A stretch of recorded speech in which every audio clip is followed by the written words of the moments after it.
یا ایھا الذین آمنوا اے ایمان والو انفقوا من طیبات ما کسبتم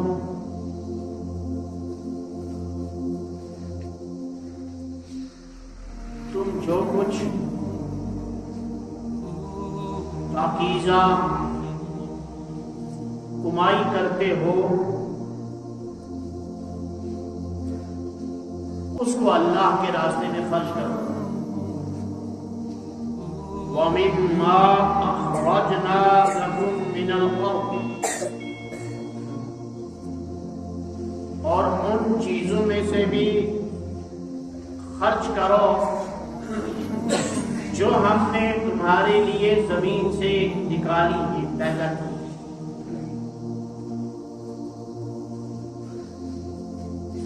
اس آیت مبارکہ کے اندر شریعت اسلامیہ کے دو اہم امور کی طرف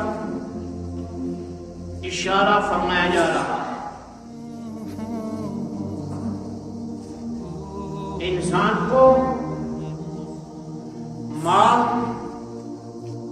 حاصل ہوتا ہے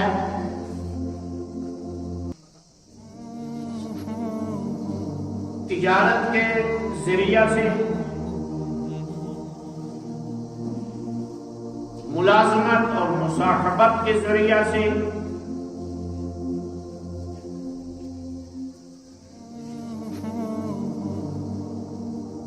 اور یا پھر زمین کی کمائی کے ذریعہ سے.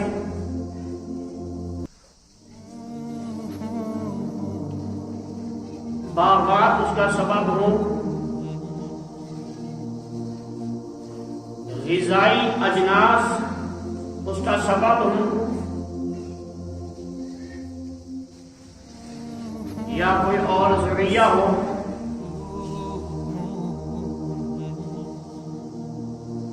تو ان ذرائع سے انسان کو جو مال حاصل ہوتا ہے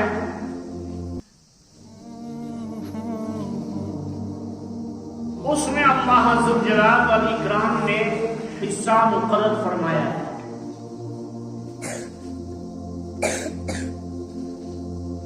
تجارت کا مال ہو، محنت ملازمت سے حاصل شدہ مال ہو، صنعت و حرفت کوئی پیشہ اختیار کر کے مال حاصل کیا ہو،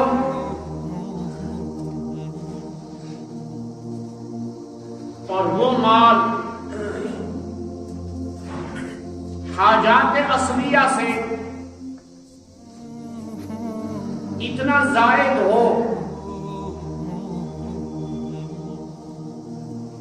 کہ آج کے اس دور میں انسان کے پاس سال کے شروع میں، سال کے بیچ میں یا سال کے آخر میں لگ بھگ 42,000 روپے موجود حوائج اصلیہ کو چھوڑ کر، ضروریات خانہ کو چھوڑ کر، ضروریات ذاتیہ کو چھوڑ کر 42,000 روپے موجود ہیں. تو اس آدمی پر زکوٰۃ واجب ہو جائے گی. زکوٰۃ 2.5% کے اعتبار سے ادا کرنی فرض ہے، اور اسلام کا اہم ترین رکن ہے.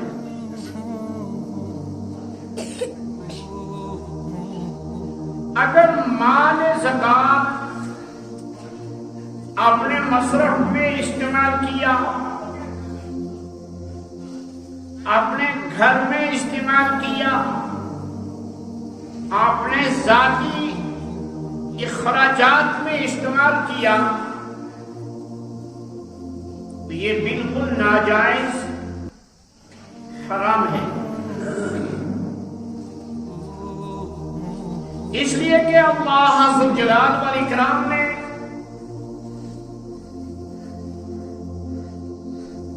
مالدار کے پیسے میں، مالدار کی کمائی میں اپنے غریب، فقیر، مسافر، محتاج بندوں کا بھی حصہ رکھا ہے۔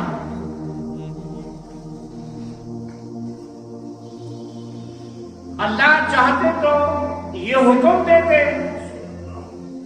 کہ تم جو کچھ بھی کمائی کرتے ہو یہ ساری کی ساری کمائی میرے راستے میں خرچ کرو، اس لیے کہ کمائی حاصل کرنے کے جتنے ذرائع ہیں وہ اللہ ہی نے انسان کو مہیا فرمائے ہیں۔ اگر انسان تاجر ہے تو اس تجارت میں برکت اللہ کی جانب سے آتی ہے،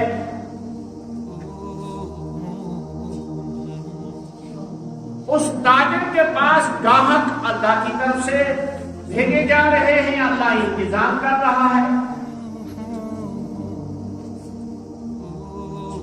پھر اس تاجر کو تجارت کرنے کے گر، اصول اور دماغ اور سوچ اور شعور جس کو وہ استعمال کر کے تجارت بڑھا رہا ہے، حالات کو پیش نظر رکھ کر اپنی تجارت کو بچا رہا ہے، اپنے اصل مال کی حفاظت کر رہا ہے، اس پر منافع حاصل کر رہا ہے، یہ ساری چیزیں دماغ پر، شعور پر، تو یہ چیزیں، یہ دماغ اور شعور بھی اللہ ہی نے عطا کیا ہے۔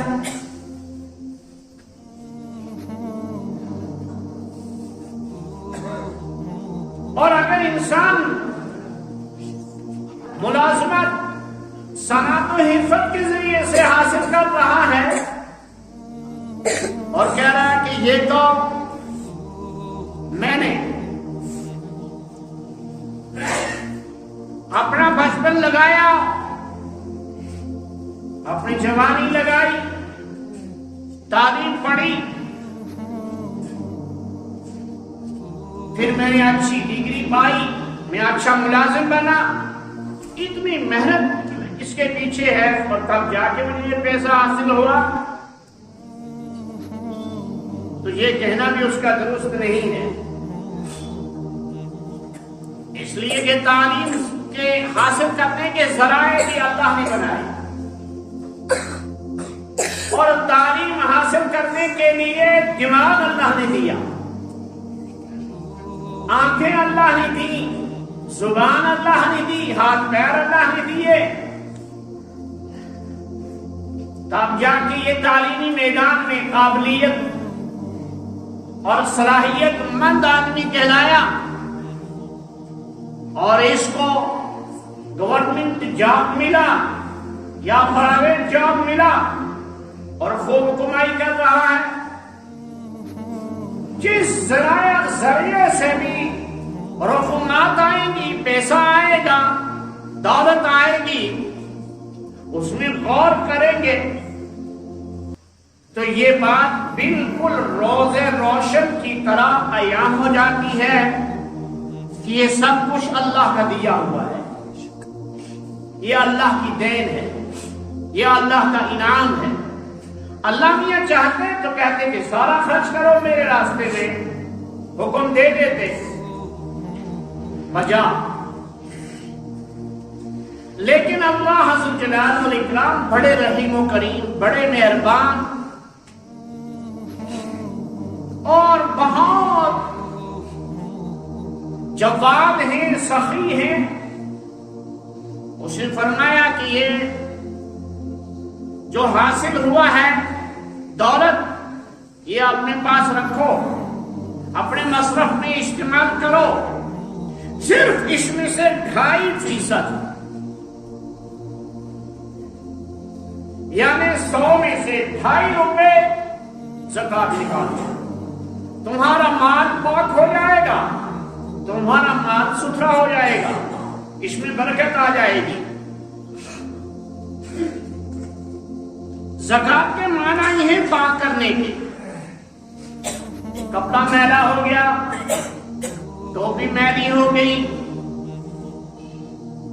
تو میلا کپڑا انسان اپنے بدن پر استعمال کرنا معیوب سمجھتا ہے۔ دوسرے دن ہی انسان کی طبیعت اکتا جاتی ہے کہ میرا بدن پہ پہنا ہوا کپڑا میلا ہو رہا ہے، اور اس کو جلد اتارنے کی کوشش کرتا ہے۔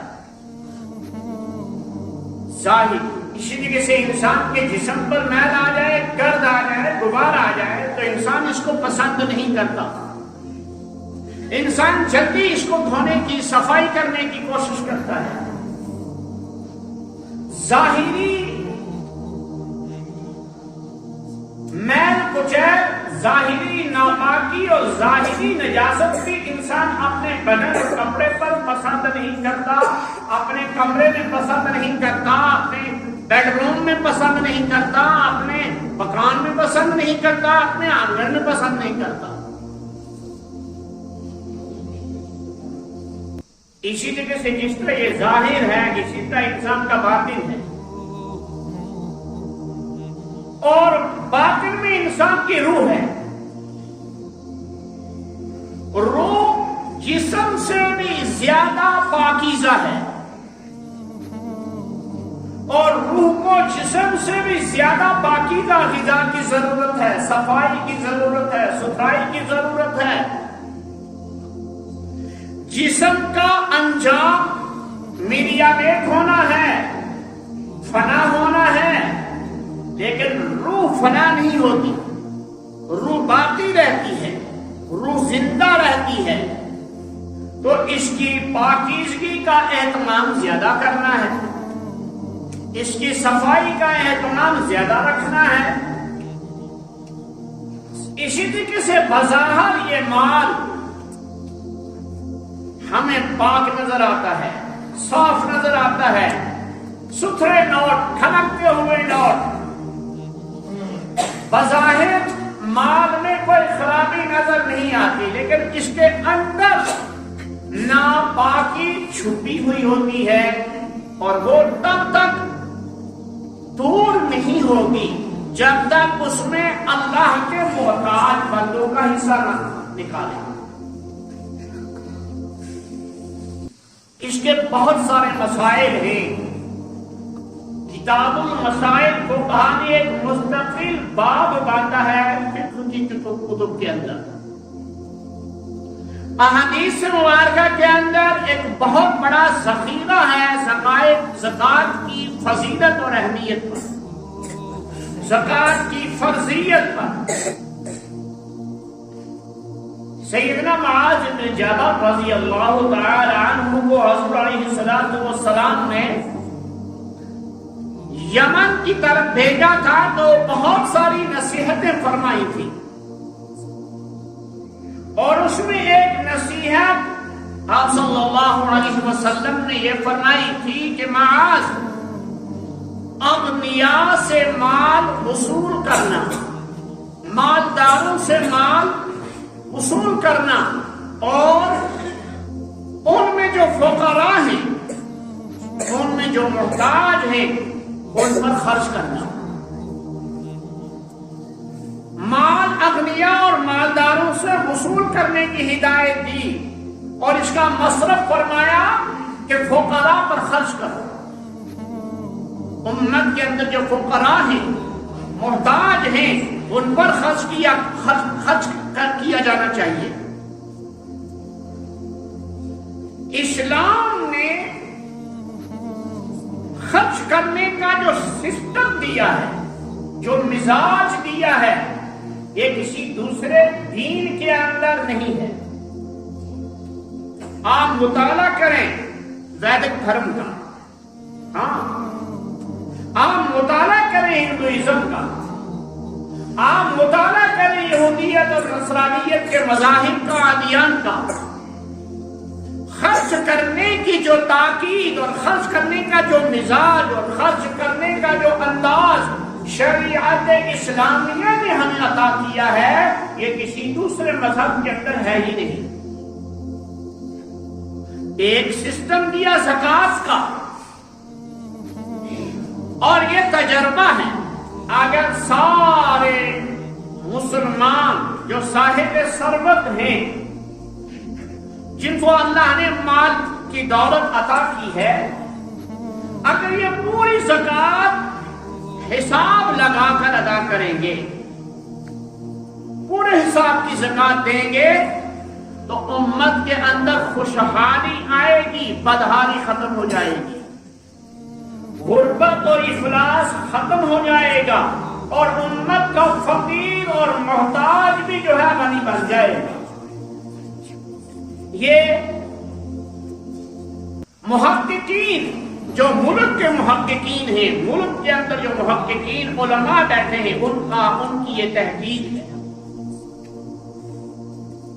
پھر دوسرا، صدقۃ الفطر کا سسٹم رکھا، قربانی کا نظم بنایا شریعت نے، اور اس کے ساتھ ساتھ زمین کی جو پیداوار حاصل ہوتی ہے، زمین کی پیداوار میں سے عشر کی ادائیگی کا سسٹم شریعت نے رکھا۔ علماء مسائل، زکات کے مسائل بیان کریں گے، عشر کے مسائل بیان کریں گے، صدقہ کے مسائل بیان کریں گے۔ کوئی صاحب یہ نہ سمجھے کہ یہ منبر پر بیٹھ کر مال جمع کرنے کے اصول اور ضوابط بتا رہے ہیں، اپنی طرف سے مسائل بیان کر رہے ہیں، نہیں۔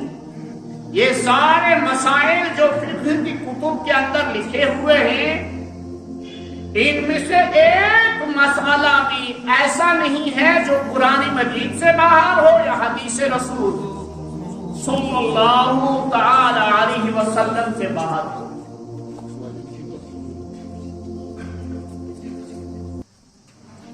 تو شریعت نے ایک سسٹم دیا، مزاج دیا خرچ کرنے کا، ایک تو سسٹم دیا، طریقہ دیا، اور پھر اس طریقے کو اپنانے کا مزاج مسلمان کے اندر پیدا کیا۔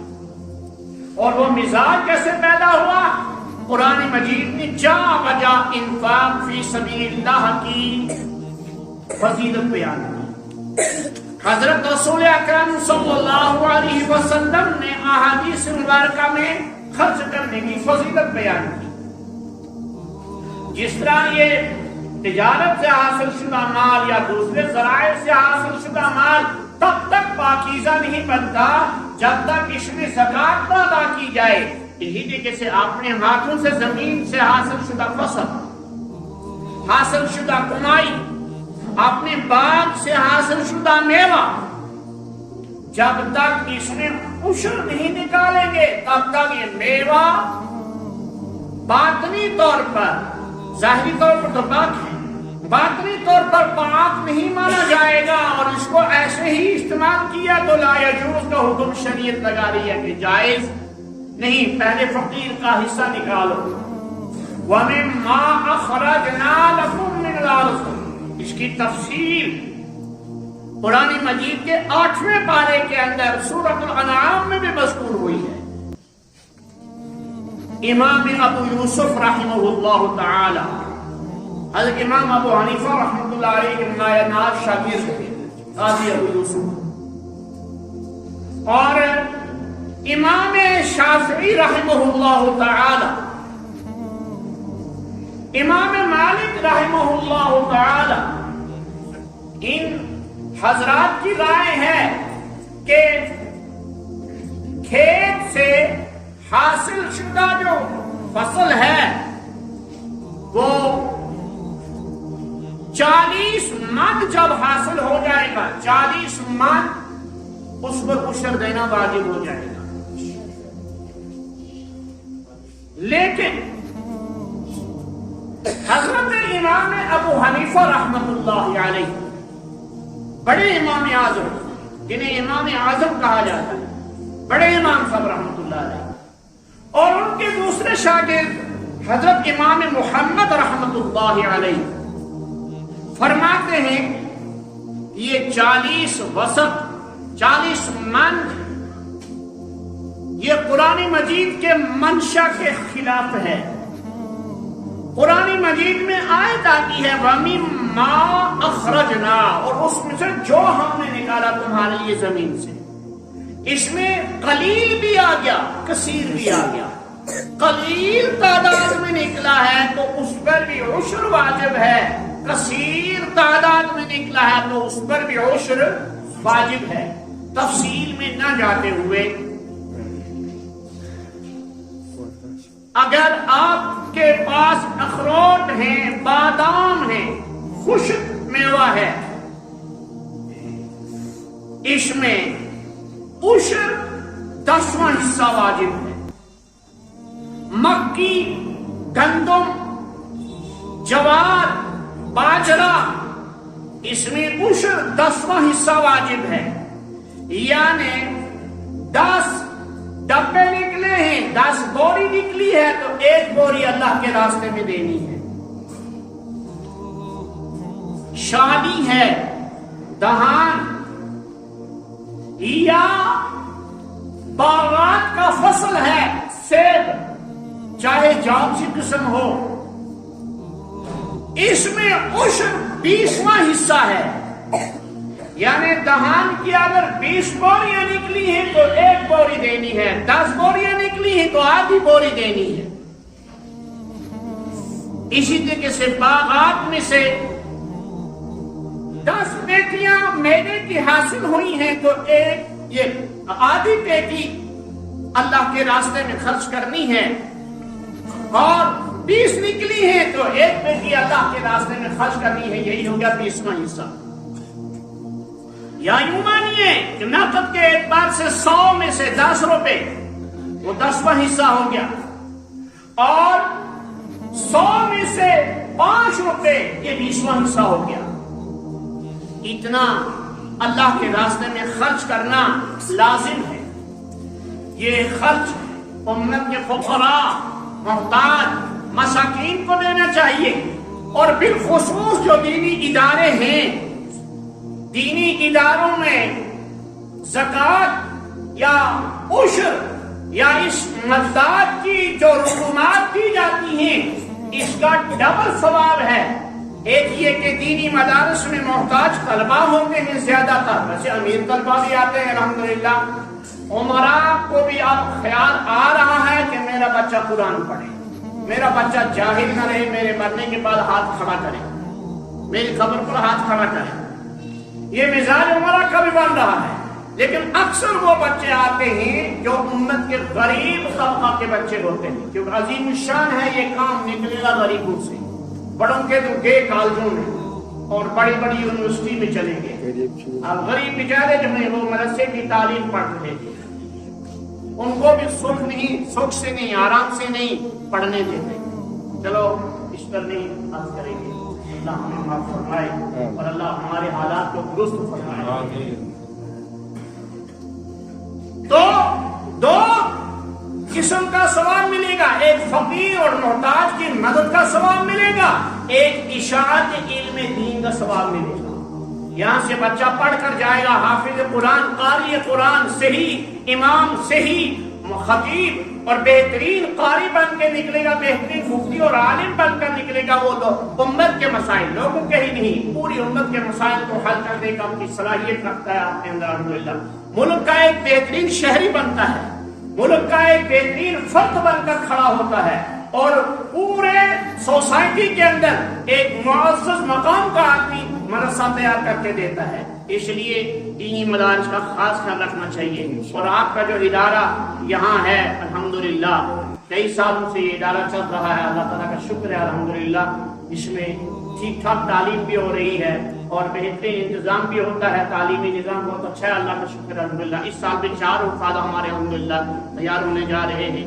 میں اگر زندہ رہا اور میری صحت نے میرا ساتھ دیا تو شاید آئندہ مہینے میں انشاءاللہ ہم ہم کوشش کریں گے کسی بڑے اکابر کو لا کر دستار بندی کرنے کی انشاءاللہ۔ اس سے پہلے بھی 10 حفاظ ہمارے تیار ہوئے اور بھی دین یہ کیا کہتے ہیں دینیات کے شعبہ سے طلبہ فارغ ہو کر نکلے ہیں، تو یہ آپ لوگوں کی حلال اور طیب کمائی کا نتیجہ ہے اور آپ لوگوں کی توجہات کا نتیجہ ہے، آپ لوگوں کی دعاؤں کا نتیجہ ہے۔